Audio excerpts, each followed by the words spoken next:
మానవ జీవితం ఒక నాటకం.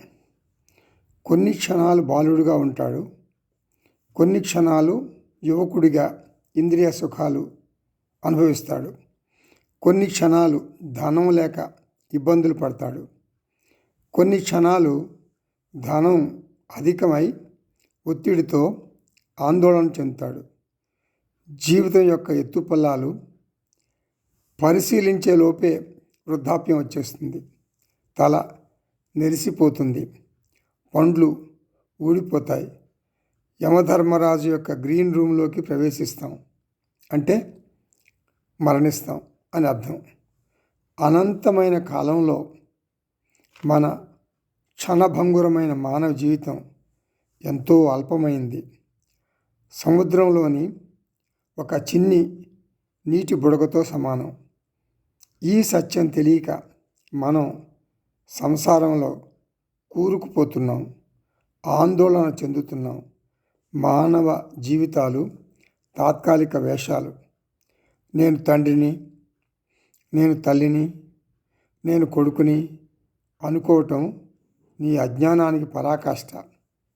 అజ్ఞానం అని నీకు ఎలా తెలుసు? నీవు అటువంటి ఆలోచనలతో నిద్రలేస్తావు గనక.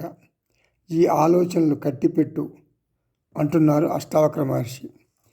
వేషాలకు ప్రాధాన్యత ఇవ్వకూడదు, నటించాలి.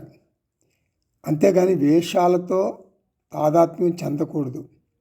సుఖదుఖాలు, రాగద్వేషాలు అన్నీ ఆ వేషాలకు సంబంధించినవి. ఆత్మ నేను నాకు సంబంధించినవి కావు. కాబట్టి రోజును ఆనందంగా ప్రారంభించు.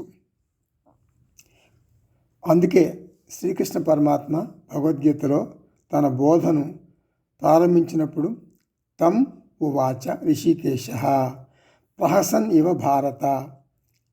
అర్జునుడికి మందహాసంతో, చిరునవ్వుతో, చిరుదరహాసంతో శ్రీకృష్ణుడు బోధించాడు.